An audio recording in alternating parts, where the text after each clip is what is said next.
Hey guys, today I'm filming my Hit or Quit It Thoughts on Hauls number 45. If you guys have never seen one of these videos from me before, I'll have my playlist linked down below. And basically, I'm going to be reviewing all the products I featured in a haul video from about 10 months back to let you know my current thoughts on those products. Oftentimes, when you see something featured in a haul, you never hear it mentioned again unless it's in a favorites or an empties. So what I like to do in these videos is review every single item that I hauled for you. My inspiration for this series is it's Kirsten and her What I Thought on Stuff I Bought series. I will have her channel and her playlist linked down below. I will also link down below the original haul video, and I will list and link all of the items that I mentioned. So just jumping right in, I had one 100-point perk that I had gotten from Sephora. This is the Tarteist matte lip paint in the shade Rose, and this is a really pretty light warm nude, and this is a little bit of like a terracotta nude, but it is still pretty light. I think that the color of this is absolutely beautiful. I think it's really flattering on my skin tone. This is a very liquidy formula. It does dry down to a completely transfer proof finish, and I know this is one of the products in the Ulta 21 Days of Beauty. I think this formula is good. I don't think it is more drying than any other transfer proof liquid lip, but I don't see myself going out and purchasing any more shades. I'm trying to be a lot more selective with the liquid lips that I buy because I find that I just don't reach for lip products a ton in general. So I do think this is nice, but I'm not gonna buy anymore. However, I do see myself reaching for that quite a bit whenever I'm wanting to wear more warm makeup looks. And then I had a product I got from Ulta with a freebie coupon, and this is the Stila Stay All Day liquid lipstick in the shade Perla. I've yet to try this one, but it is a very light mauve pink, and this has more of a moussey formula. Where this was very thin and liquidy, the Stila is a bit more moussey, and it looks really opaque. Touching the swatch, it definitely feels a little bit sticky, where the Tarte feels completely dry. So this one might have a little bit more comfort to it, but I'm not sure. But I will give you guys a little heads up. I am going to be doing a 5 first impressions soon. One for drugstore, one for high-end. And in the high-end video, I will be testing out a different shade of the Stila liquid lipstick, so I can let you know my thoughts on the formula then. But unfortunately, I have not tried that yet. And then I had purchased 2 of the Ulta Beauty large Z palettes. And I believe the Ulta collection was buy one, get one half off. And I had a 20% off coupon. So these palettes normally retail for $20, and I got them for $12 each, which is a great deal.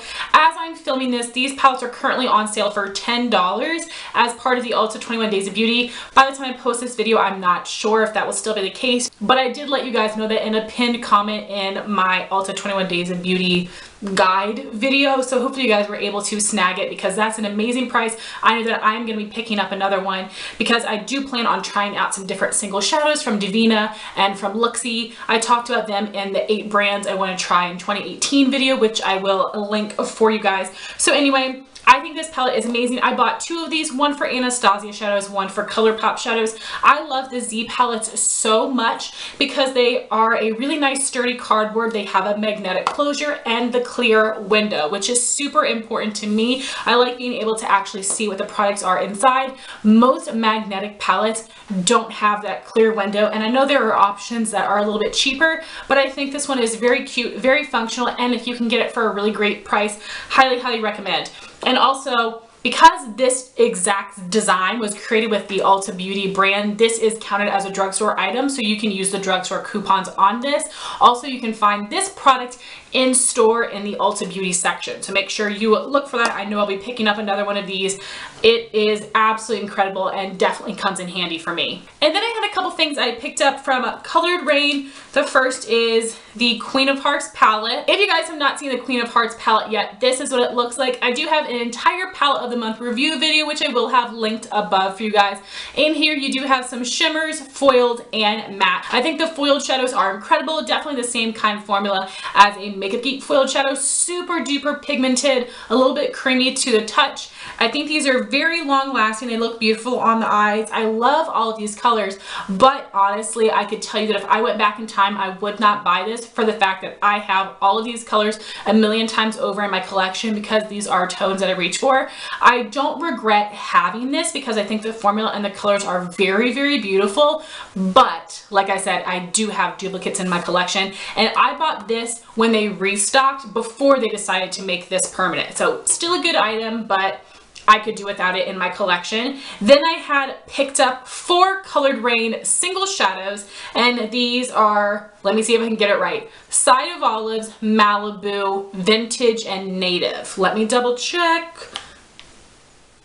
Haha, I got it right. Good. So these 2 shades here are more of a foiled finish. Then Vintage is like a satiny shimmer, and Native is a matte. The 2 foiled shadows are amazing. They perform just like the foils in the Queen of Hearts palette. Very similar to Makeup Geek foils. Super creamy, very, very pigmented. I love those a lot. And then for Vintage over here, I think this one is beautiful, but it is a very, very subtle shimmer, like a satin finish, like I said, and I prefer either matte or very intense metallic. So while I love the color and think it's beautiful, I could do without that one because it just has too much of an in-between finish. And then for Vintage, which is the matte, this is not patchy, but I don't think it is super duper pigmented. Now it is very, very buildable and blendable, which is fantastic, but you're not gonna have the pigment and the kick up that you do with an Anastasia matte shadow. So it's more like a matte shadow. I still think it's great quality. I don't regret having that one at all, but I did want to mention that. It's just a little bit more of a dry formula that you definitely have to build up, but it isn't patchy. So I think it will still be an easy formula to work with and you won't have to worry about going overboard. So overall, I am actually very, very happy with these. And I know that they did release some of the shades from the Queen of Hearts palette as singles, so I would check those out as well. I know these were very affordable, and I believe That has a coupon code with them, and so do a bunch of other influencers and Instagram accounts, but I would definitely recommend the colored Raine shadows, especially their foils. I think those are very impressive. Then I had gotten a gift from my friend Jean. She sent me 2 deluxe sample sizes of some of my favorite high-end mascaras, the Too Faced Better Than Sex mascara and the Urban Decay Perversion. So for the Too Faced mascara, it has a natural bristle brush with an hourglass shape. This is more of a moussey formula, can be a little bit more on the dry side, but this gives really, really great volume. It fans out the lashes beautifully. Then for the Urban Decay Perversion mascara, it's a wet formula. It's also a natural bristle brush. It gives some really, really great volume and thickness to the lashes and makes them very, very black. I actually really love pairing these together. I think my lashes end up looking pretty awesome. The only negative is that for both of these mascaras, they smudge really badly on my lower lash line. So to wear them in combination, it's a lot of smudging. And I never put mascara on my lower lashes. I only put it on my top lashes, and somehow it still transfers beneath my eye. I don't know how that works, but it does every single time. So I think I have 3 minis of each of these, so I will use them up, but it's never something I would purchase just because of the smudging. But I do have very, very oily under eyes, so you might not have that same experience. And then Jean also sent me the Julep lip gloss in the shade Splendid. It was a really pretty berry color. I ended up giving that to my mom because that's definitely her kind of color. And she also sent me a little baby bottle of the Juicy Couture Viva La Juicy Noir perfume. I did use that up in a sample project pan. I absolutely love it. I have the full size, and I kept a little mini bottle for display because it's so dang cute. So definitely recommend that fragrance. One of my favorite for fall and winter. Then I had some random drugstore makeup. So I had the NYX Angel Veil Primer. This is something I've tried in the past, but this particular tube, I did send it to my friend Lucy. This is supposed to be a dupe for the Hourglass Mineral Veil Primer. I didn't find that it did very much for my oily skin. It didn't really keep me matte. It didn't make me dewy. It didn't pore fill. So for me, it wasn't a bad primer, but it didn't do enough for my skin that I would consider repurchasing it. Then I had tried out 3 different foundations, and I do have first impression and follow-up videos on all of them, so I will have that linked above for you guys so you can see me demoing them and a wear test. So I had tried the Maybelline Dream Cushion Foundation in the shade 10 Porcelain, a perfect shade for me, very fair, very yellow. If you're using any cushion foundation, I recommend applying it with a beauty sponge because you get a lot more coverage. It blends effortlessly and you have a really airbrushed look. I love the way that it looked on my skin, but it was really glowy and it did break down on my skin pretty quickly because I am super oily. The only time I would be able to wear that is in the winter, and I would have no problem with that, except when I was consistently using this in a project pan. I finished the entire thing in 1 month, and I believe that cost around $15 from Walmart. So if I got it from like CVS or somewhere else, it'd probably be close to 18. Cushion foundations cost way too much. I would only buy this if I could get it for about 50% off, but I did think it was really nice. I was actually surprised with how much I liked it. The other foundation I had tried was the Sonia Kashuk Soft Focus Satin Matte Foundation in the shade 01 Bisque. Casey Holm raved about this foundation. I did not like it. First off, it smells very heavily of a floral fragrance. I do not like fragrance foundations. I don't understand why they exist, but it's very strong. It's a very liquidy foundation, an easy consistency to work with, but this was not full coverage at all. It also did not help keep me matte, so I passed it along to my sister, who likes a more natural finish and a little bit less coverage. So for me, obviously that's a no-go. And then the other foundation I do still have, it is the number 7 Beautifully Matte. I have the shade Cool Vanilla. I wish I had the shade Calico, which is the lightest shade, and I think has more of a neutral undertone. The shades in this line leave heavily pink undertone, and I'm very warm undertone. So this is too dark and too pink for me, so it looks a little bit weird. This is a thicker, moussey texture, but I find that this one does give medium buildable to full coverage. I wish I had the right shade for me, but this is a very good foundation. And then I had the NYX HD concealers in the shade Porcelain and Fair. These have medium coverage, more of a satin finish. I did like the formula of these, but the shades oxidize on me so bad. They turn darker and very peachy. So I ended up using those as an under eye corrector. So because there is no perfect shade for me, I would not repurchase it, but I do think that it is a very nice formula and they have a lot of shades. I just hate that they oxidize. The next item I had was the e.l.f. Aqua Beauty Molten Liquid Eyeshadow in the shade Rose Gold. It's a beautiful color. It's actually very pigmented, but unfortunately it did crease on me. It was pretty, but it wasn't that special, and honestly, comparing that to something like a Stila Glitter and Glow. And then I had a bunch of drugstore nude lipsticks. The first is from CoverGirl. It is the Katy Cat Matte in Sphynx, which is a light warm nude, and I have that swatched right here. This is a cream finish. It's just a basic standard lipstick. I don't find anything special about this. I have other nudes I prefer. This is currently in my chopping block, actually along with the rest of these lipsticks, so we'll see what I end up doing with this, but I could definitely pass on it. Like I said, there are other lipsticks I prefer, both in color and formula. There's just nothing special about that. And then I have 4 of the Maybelline IntiMatte Nudes, which are their same creamy matte formula, but they're just in a nude color variety. And I have 4 shades here. This first color is Peach Buff, which I have swatched right here. I cannot remember or not if this is the one Mandy MUA likes. I put this in my monthly makeup basket for this month, and it is just way too light for me. It really washes me out, so that's not something that I will be keeping. Then I have the shade Honey Pink, which is this swatch right here. It's a really weird, bright, orangey pink color. Like I said, I'll test it in my chopping block, but I don't see myself keeping that because of the color. The next one I think was one of the most popular. This is Almond Rose, which is a little bit more of a neutral color. I can see myself keeping this. I think that color is very beautiful. And then the last one is super unique to my collection. This is Brown Blush. It's like a mauve-y brown. Really cool. I can see myself keeping this one too. I'll have to find a certain makeup look for it, but because this is so unique, I can see myself keeping this. I do like this formula a lot from Maybelline. It is very pigmented. It has a comfortable matte finish. I find that it does cake up on the inner part of the lips and in the corners when you are reapplying it. But overall, I think that these are nice lipsticks if you find a certain shade that you like. I think they do have a really good nude variety, but I don't see myself purchasing any other shades, but I already have a bunch. Next, I have my Sephora Play products from May of 2017. The first thing I haven't used yet, this is the Christophe Robin Cleansing Purifying Scrub with Sea Salt. This is a scalp scrub, which I think is such a cool product. I just need to take the time to actually try it out.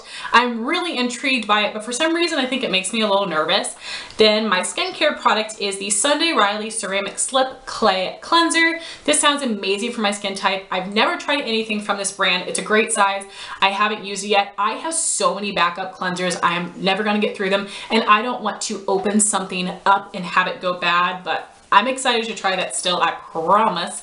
Then I had 3 makeup products. The first is the Grande Lips Hydrating Lip Plumper. I did test this out a couple times. My lips did feel very tingly, a little burny, but I don't think too uncomfortable. But if you don't like buxom glosses, you're gonna absolutely hate this because it's gonna be way too much. And I actually liked it. My lips did look really nice, glossy, fuller. This wasn't really heavy or sticky, so I've only reached for it a couple times, so it's definitely not something I would purchase, but it's a cool thing to try. Then I had the Tarte Cream Highlighter Stick. The color was way too similar to my skin tone. It wasn't metallic enough. I also do not like working with cream products, so I did declutter that. Then I had the Nude Sticks Magnetic Matte Lip Color in Greystone, a very, very gray tan brown color. The color was hideous on me. I also did not like this formula. I found it super thick, heavy, and a little sticky on my lips. I have tried the Lip and Cheek pencil. I do like that formula a lot, but this magnetic matte lip, no thank you. So unfortunately, I haven't really tried much of those things, and I did declutter a few. And the perfume from that box was the Maison Margiela Replica Beach Walk perfume. That smelled like grandma's on the boardwalk. I did not like that. I got rid of it. It was stank to me. Then I had some PR products from Pixi and Derma E. Starting with the Pixi products, Glow Mud Cleanser. I have not used yet, and that's a ton of product. This is going to take me like absolutely a year to get through. Then I had the Glow Tonic To Go pads. I prefer their liquid Glow Tonic toner. The pads weren't bad, but I prefer pads that have a bit more texture to them, and these were just like a really thin, slick fabric that didn't feel like it was exfoliating my skin or really doing much for me, so I wouldn't repurchase those. But as I said, I do enjoy the toner. I also didn't notice it really doing much for my skin, but I have pretty decent skin and it's hard for me to notice effects of skincare. And then I have the Overnight Glow Serum. I did use that up completely. I didn't notice any results from it, so it's not something I would repurchase. Then from Derma E, I have a couple makeup removing products. The first is the Nourishing Rose Cleansing Oil, and I am all the way down here on this. I use this all the time to remove swatches. And I also have the Vitamin C Micellar Cleansing Water. I'm down to here. I also use this to remove swatches. So for me, for makeup remover, I have a product I use in the shower, and I use makeup removing wipes. I don't use micellar waters, and I don't use cleansing oils just because they're cumbersome for me, and I like convenience when I'm removing my makeup. So I think that these are great products. They remove makeup really well. I don't think that the micellar water is the best at removing waterproof products, but the cleansing oil definitely is. But I think both of these are really great, and if you like these kind of products, I would recommend them. They just aren't products that I reach for makeup removal. So guys, those are all of my thoughts on the products that I featured in a haul from 10 months back. I would love to know your thoughts if you've tried out any of these products in the comments down below. Thank you all so much for watching this video. Please like, comment, and subscribe, and I'll talk to you soon. Bye guys.